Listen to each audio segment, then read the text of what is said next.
Before the season started, we all thought that the Brooklyn Nets were going to win the championship, and even before the playoffs started, we felt like they were the favorites to win it all and that they were going to beat the Celtics. But ironically enough, they were the only team to get swept in the first round of the playoffs. Is that karma? Maybe.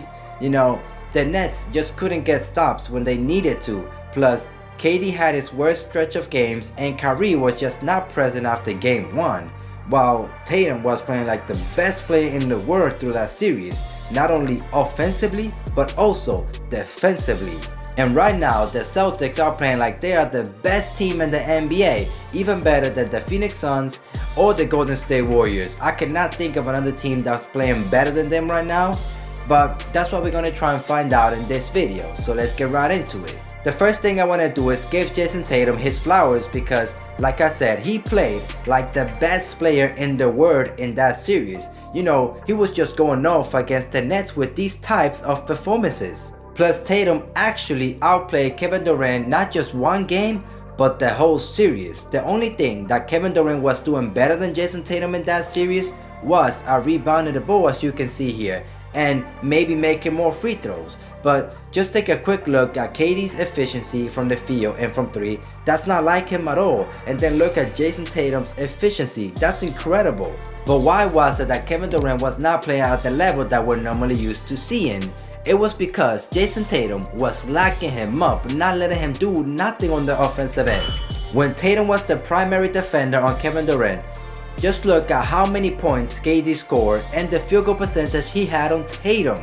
But of course, we still have to give some credit to the Celtics players because the way that KD played so bad was because it was a team effort. The moment that Kevin Durant passed half court, almost every possession he had either 2 or 3 Celtics players guarding him. I truly believe that Jayson Tatum is the best player in the NBA right now.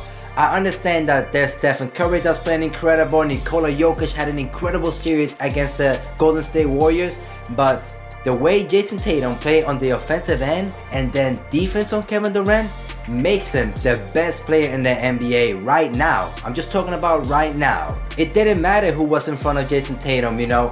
If they put Nick Claxton on him or Bruce Brown or KD or Kyrie, anybody on the Brooklyn Nets team could not guard Jayson Tatum. He was just going right through people or shooting over them like they were not even in front of him. Plus, he was making high-level passes after he drew help off the dribble. Like I said before, the Celtics as a whole are a great defensive team. I understand that the Nets shot over 50% from the field and 42% from 3 against the Boston Celtics, but when it mattered most, the Celtics were locking the Nets up. In the clutch, the Nets scored 2.5 points and shot 30% from the field. Those numbers were by far the worst from any team in the playoffs. While when we look at the Celtics, they did a great job on the offensive side, scoring 6 points while shooting 52% from the field. It's incredible the growth from the Boston Celtics because in the first 25 games, they were actually not that good. They looked like a team that could make it to the playoffs, but probably were going to eventually fall out. And I was actually one of those people that thought that they should have traded Jaylen Brown, you know, before the trade deadline. But thank God they didn't because it turned out really well for them. But the growth that they have shown me on the clutch side of the game, it's incredible because in the regular season they had the second worst record in the NBA in games that were within 5 points in the last 5 minutes. The Celtics ended the regular season with a record of 30-22, with games that were within 5 points in the last 5 minutes.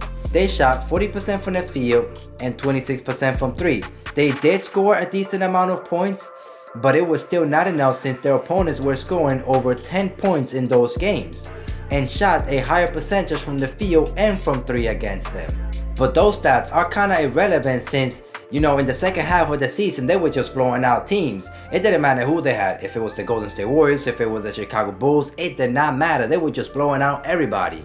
And here you can see just how incredible they were, having the best net rating, the best defensive rating, and the second best offensive rating in the second half of the season. I can't wait for the Boston Celtics versus the Milwaukee Bucks series because when both teams are fully healthy, they are really even with each other. During the regular season, they split the series 2-2. The chances that they'll go 7 games in this series are really high, but I'm not really sure if the Celtics can stop Giannis though because He's way bigger and stronger than Kevin Durant. However, Giannis do need to keep an eye on Jaylen Brown because I think he's going to be his main defender, as through the regular season he was the main defender on Giannis. But the reason he needs to watch out for Jaylen Brown is because he's averaging 2.5 steals in the playoffs. And when we look at the Milwaukee Bucks defense, it was elite against the Chicago Bulls, holding them to just 95 points per game. That will be the less points allowed in the playoffs. I got a prediction for this series. My gut tells me to say that the Milwaukee Bucks will sweep the Boston Celtics, but I just can't see that happening since the Celtics play so great against the Brooklyn Nets. I do feel like the Boston Celtics won't be able to stop Giannis because he's way stronger than Kevin Durant and way bigger than Kevin Durant. He has way more muscles. But the Celtics defense are no joke, you know what I mean? They showed that in the Nets series. And I understand that Chris Middleton won't play in the Boston Celtics series, He's probably going to miss the whole semifinals. But I just can't see the Bucks losing this series. So I'ma say Bucks in 7. I'ma say Bucks in 7. But let me know down in the comment section if you think otherwise. Thank you for watching. See you in the next one.